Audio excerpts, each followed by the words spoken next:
The distant hum of alien machinery echoed through Earth's atmosphere, a constant reminder of how our world had changed in just 3 short weeks. I stood at my bedroom window, watching the purple-tinged clouds swirl above our once peaceful suburban neighborhood. The invaders called themselves the Nexians, and they claimed they came to save us from ourselves. But their version of salvation meant turning humans into soldiers for their intergalactic war against the Drachnids. My phone buzzed with another emergency alert. All able-bodied individuals between 18 to 35 must report to Processing Center 247 by sunrise tomorrow. My hands trembled as I read the message. I was 24, right in their target range. The stories from those who'd already been processed were horrifying, not because of physical torture or pain, but because of what the Nexians were doing to human minds. They called it combat optimization, a process that stripped away our emotions, our memories, our very humanity, leaving behind only tactical knowledge and unwavering loyalty to the Nexian cause. My best friend LX went through processing last week. When he came back, his eyes were empty. He didn't remember our childhood adventures, didn't recall how we'd spend summers building tree houses and dreaming about exploring space ourselves. The LX I knew was gone, replaced by something that only cared about combat strategies and weapon specifications. I grabbed my backpack, already packed with essentials. The Resistance needed to know what I discovered while working as a janitor at the local processing center. The Nexians weren't just looking for soldiers, they were terrified. In their classified communications, which I'd managed to partially decrypt, they spoke of humanity with both fear and awe. Something about our species scared them, something they couldn't quite understand. The soft knock at my door made me freeze. "Hey, it's me," my sister Sarah whispered. I let her in, noticing the dark circles under her eyes. At 17, she was still too young for processing, but I knew she worried about me constantly. "The Resistance got your message," she said, her voice barely audible. "They're meeting tonight at the old library. They think what you found might be the key to stopping all this." As we crept through the darkening streets, avoiding the floating surveillance drones, I couldn't help but think about the irony of our situation. The Nexians claimed they needed humans because we were the perfect warriors, yet they had to strip away everything that made us human to use us. What they didn't understand was that our greatest strength wasn't in our capacity for violence. It was in our ability to care, to love, to fight for what we believed in. The library loomed ahead, its windows dark and dusty. Before we could reach the side entrance, a brilliant purple light flooded the street. My heart stopped as a Nexian shuttle descended from the clouds. Sarah grabbed my arm, her fingers digging into my skin, but it wasn't us they were after. The shuttle passed overhead, heading toward the city center. "We need to hurry," I whispered, pulling her toward the building. "If what I found in their files is true, we don't have much time." Inside my backpack was a data crystal containing the real reason the Nexians came to Earth. They weren't here to recruit soldiers.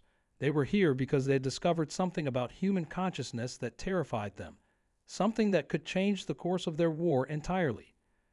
As we slipped through the library's broken door, the weight of my discovery pressed down on me.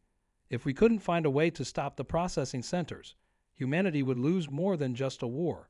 We'd lose ourselves. And that, I realized, was exactly what the Nexians wanted, because a human who remembered how to be human was the most dangerous thing in their universe. The library's musty interior was illuminated only by the faint glow of emergency lights, casting long shadows across rows of abandoned books. A dozen faces emerged from the darkness as Sarah and I made our way to the central reading area. I recognized most of them: teachers, doctors, engineers, ordinary people who become extraordinary in their fight to save humanity. Their eyes carried the same haunted look I saw in my mirror every morning. "Show us what you found," Dr. Chen whispered, her weathered hands clutching a tablet. Before the invasion, she'd been a quantum physicist. Now she led our local resistance cell. I pulled out the data crystal, its surface catching the dim light. The Nexians' encryption was complex, I explained, connecting it to her device. But they never thought a janitor would understand their code. That was their mistake. The holographic display flickered to life, showing streams of alien text. Dr. Chen's eyes widened as she translated. This changes everything, she breathed. The documents revealed that human consciousness existed on a quantum level unlike anything the Nexians had encountered in their centuries of space exploration. When they first detected Earth, they weren't drawn by our resources or our strategic location. They came because human minds terrified them. According to their research, I continued, scrolling through the data, human consciousness can naturally achieve quantum entanglement states. We've always had this ability, but most of us never learned to use it. The Nexians' processing isn't just about creating soldiers. It's about suppressing this capability before we discover it ourselves. Sarah leaned forward, her voice trembling with realization. That's why they're targeting the younger population first. We're more adaptable, more likely to accidentally unlock these abilities. The room fell silent as the implications sank in. The Nexians weren't preparing us for their war. They were preventing us from becoming something they couldn't control. A distant explosion shattered the moment. Through the library's high windows, we could see purple flares illuminating the sky. More processing ships were landing. They're increasing their timeline, Dr. Chen said grimly. They must suspect we're close to understanding the truth. She turned to face the group, her expression hardening with determination. We need to wake people up, not just from processing, but to their true potential. That's when Robert, our resident historian, spoke up. His voice carried the weight of revelation. Throughout human history, there have been accounts of inexplicable connections between people, moments of seemingly impossible communication or coordination. We dismiss them as coincidence or fantasy. But what if, he paused, letting the thought settle, what if those were glimpses of our true capabilities? The data crystal pulsed with new information, drawing our attention back to the holographic display. Images flashed across the screen, brain scans of processed humans compared to those still free. The difference was subtle but unmistakable. The processed minds showed none of the quantum fluctuations present in natural human consciousness. They were flatlined, dead in a way that went beyond mere biology. Another explosion, closer this time. The library's windows rattled ominously. "We need to move," someone whispered. But before we could gather our equipment, a new sound cut through the night, the distinctive whir of Nexian hunter drones. Sarah grabbed my hand, her pulse racing against my palm. We'd all heard stories about those drones, how they could detect the unique signature of human brain activity. Dr. Chen quickly transferred the data to multiple backup crystals, distributing them among the group. "Split up," she ordered. "They can't catch all of us." But as we prepared to flee, I noticed something strange. The closer the drones got, the more my head buzzed with an unfamiliar energy. Around me, others were touching their temples, experiencing the same sensation. Sarah's grip on my hand tightened. "Do you feel that?" she whispered.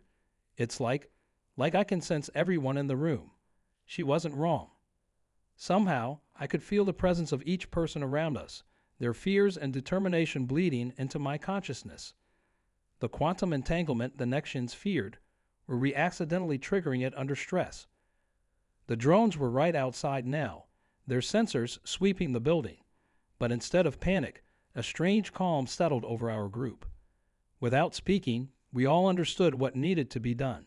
15 minds reached out, connected, expanded. The sensation was indescribable, like being everywhere and nowhere at once, like being part of something vastly larger than ourselves.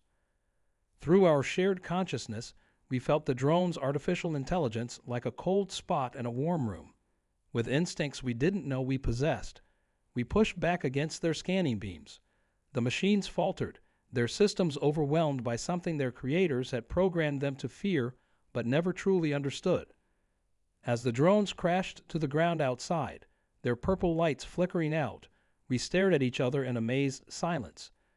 What we'd just done should have been impossible, yet it felt like the most natural thing in the world, like remembering how to breathe after holding our breath for too long. "The processing," Dr. Chen said slowly, her scientific mind racing to understand what had just happened. "It's not just about creating soldiers. It's about preventing humans from connecting, from discovering our true strength." She held up the data crystal, its surface now seeming to pulse in sync with our heightened awareness. This isn't just about resistance anymore. This is about awakening. But our moment of triumph was short-lived. Through our newly awakened senses, we felt them coming. Nexian ground forces, accompanied by processed humans, and leading them was a familiar presence that made my heart ache. Alex, my best friend, his consciousness a void where once burned a bright flame.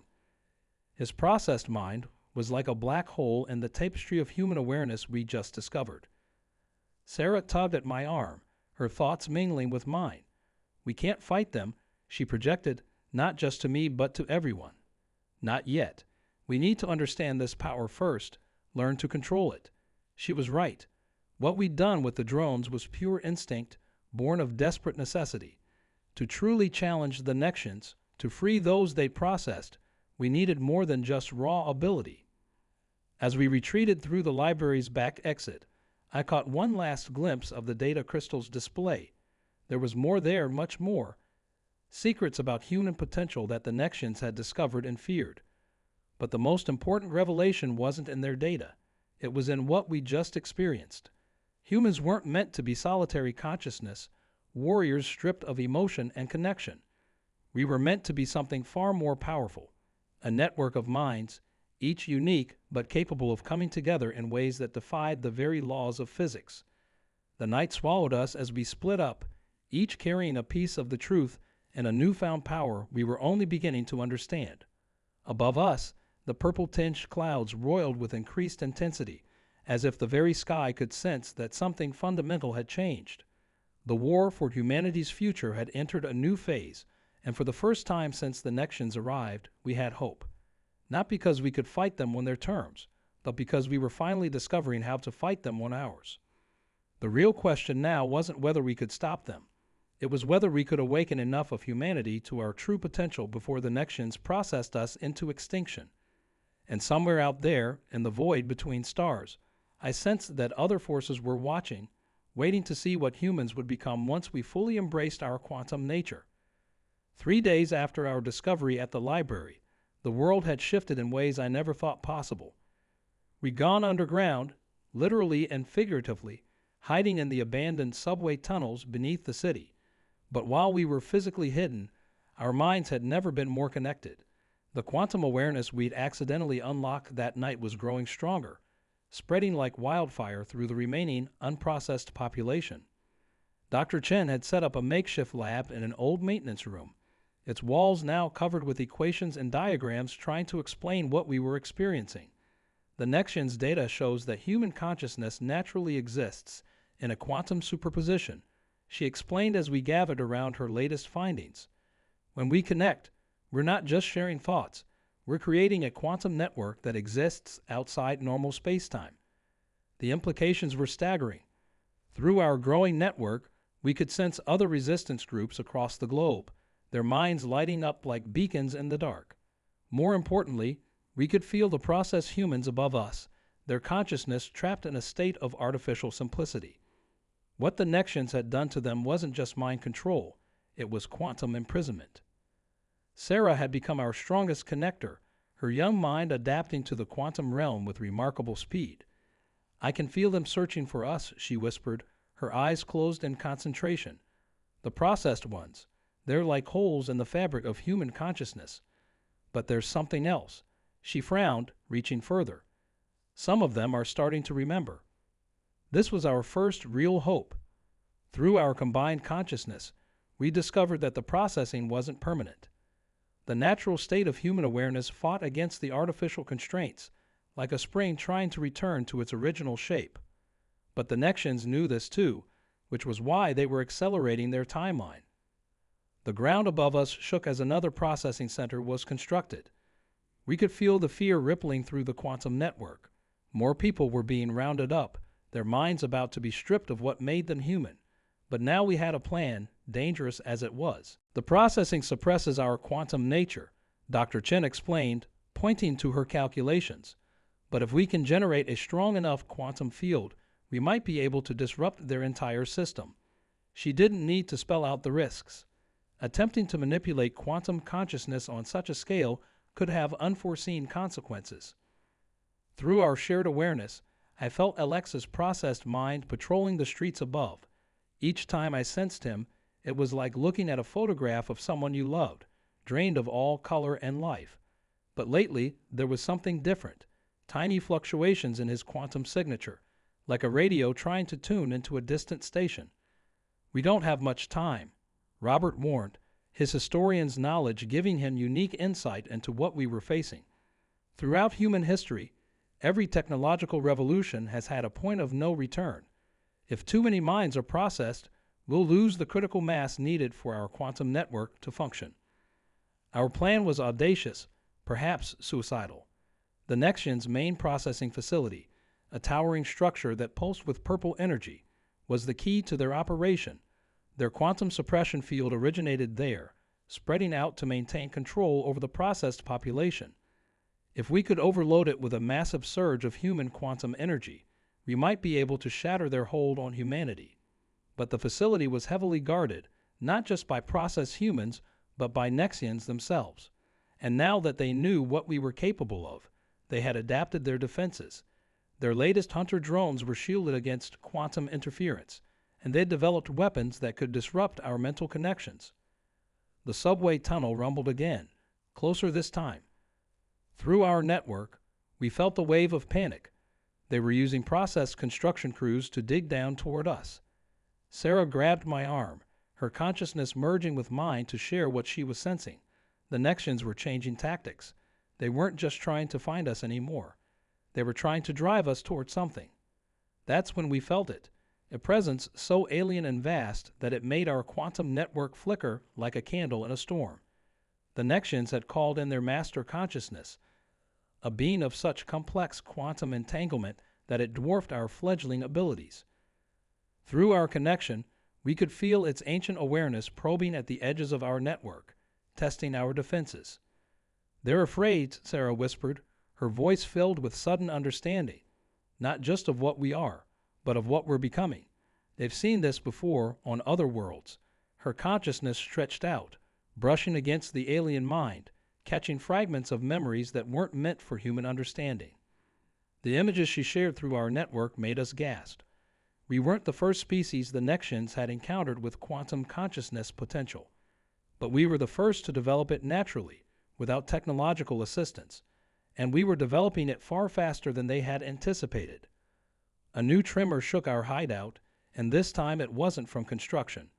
Through our quantum awareness, we felt massive ships entering Earth's atmosphere, more Nexians arriving in force, but they weren't just bringing more processing equipment. They were bringing something else, something that made their master consciousness pulse with what we could only interpret as anticipation. Dr. Chen's instruments went haywire as the new ships took position around the globe. "They're creating a quantum containment field," she announced, her voice tight with concern. If they complete it, she didn't need to finish. We could all feel it through our network. The Nexians weren't just trying to process individual humans anymore. They were attempting to suppress Earth's entire quantum field, to lock our entire species into a state of artificial consciousness. We had hours, maybe less, before their containment field would be complete. Our plan to attack the processing facility now seemed hopelessly inadequate. We needed something bigger, something that would not just disrupt their technology, but would awaken every processed human simultaneously. That's when Sarah's consciousness brushed against mine with an idea so dangerous it made my mind recoil. She had sensed something in the Nexian master consciousness, a fear so primal it bordered on religious awe. There was a reason humans had developed quantum awareness naturally, a potential we were only beginning to glimpse. Through our network, Sarah shared her revelation. The quantum realm wasn't just a way for minds to connect. It was a fundamental force of the universe, as basic as gravity or electromagnetism, and humanity's natural ability to access it meant something the Nexians had been running from for millennia. Consciousness itself was evolving, and humanity was on the cusp of the next great leap. As the alien ships moved into position above us, as the processed humans dug ever closer to our hideout, as the quantum containment field began to take shape around our world, we faced a choice that would determine not just humanity's fate, but perhaps the very future of consciousness in the universe. We could run, hide, fight a losing battle against superior technology. Or we could do what humanity had always done when faced with extinction: evolve. The quantum network hummed with tension as we made our decision. Above us, the purple-tinged clouds had turned almost black with the energy of the Nexian containment field. Time was running out, but as we prepared for what would either be humanity's last stand or its greatest transformation, one thing became crystal clear. The Nexians had made a terrible mistake. They had tried to suppress what made us human, not realizing that our greatest strength wasn't in our ability to fight. It was in our ability to become something more than we were. The decision to evolve rather than fight transformed our understanding in an instant. Through our quantum network, we felt the first ripples of change, not just in our minds, but in the very fabric of reality around us. The Nexian containment field was nearly complete, its purple-black energy casting an apocalyptic glow over the city. But we had discovered something they had never anticipated.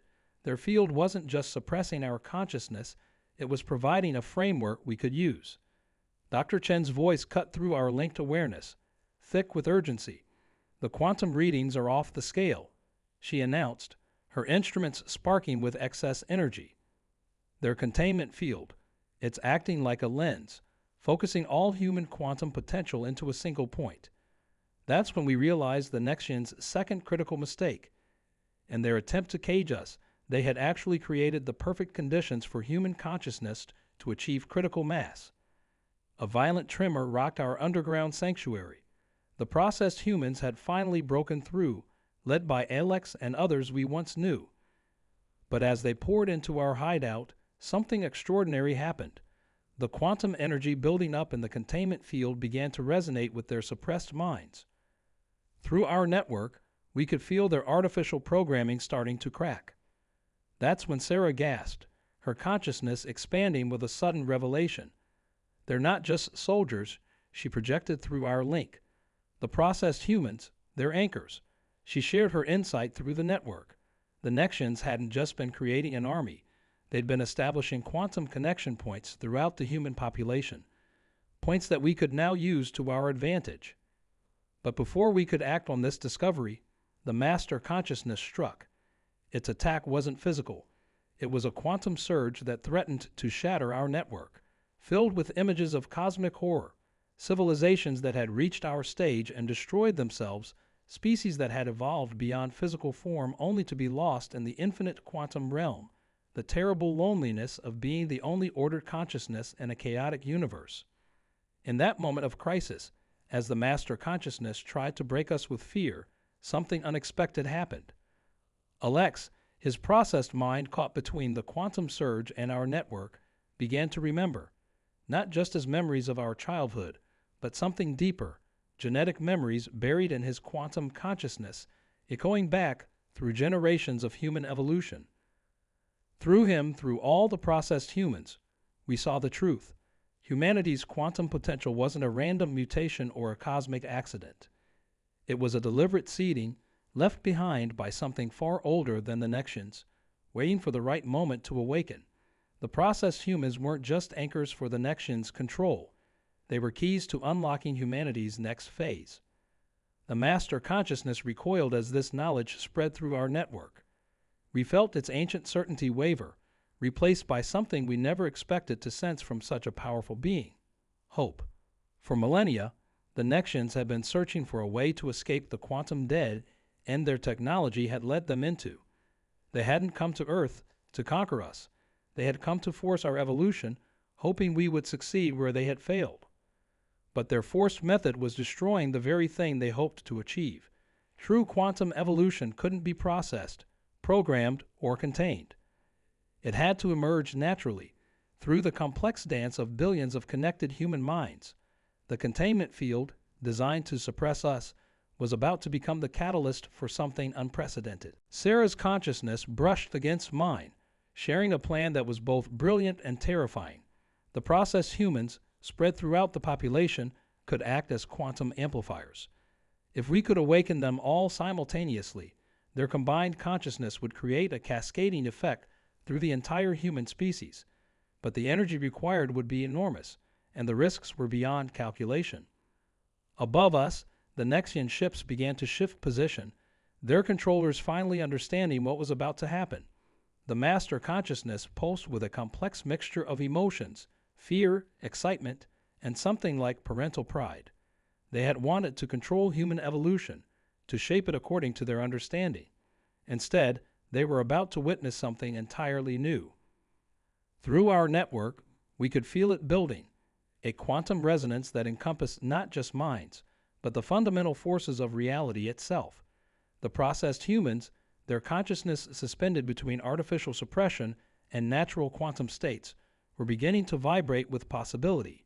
Even the Nexian's technology couldn't fully suppress the awakening that was beginning. Dr. Chen's instruments exploded in a shower of sparks as the energy levels exceeded anything they could measure. "Whatever we're going to do," she shouted over the growing quantum storm, "it has to be now."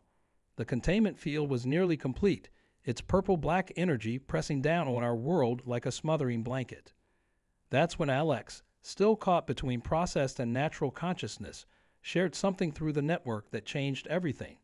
The Nexian's quantum suppression wasn't just affecting humans, it was interacting with Earth itself.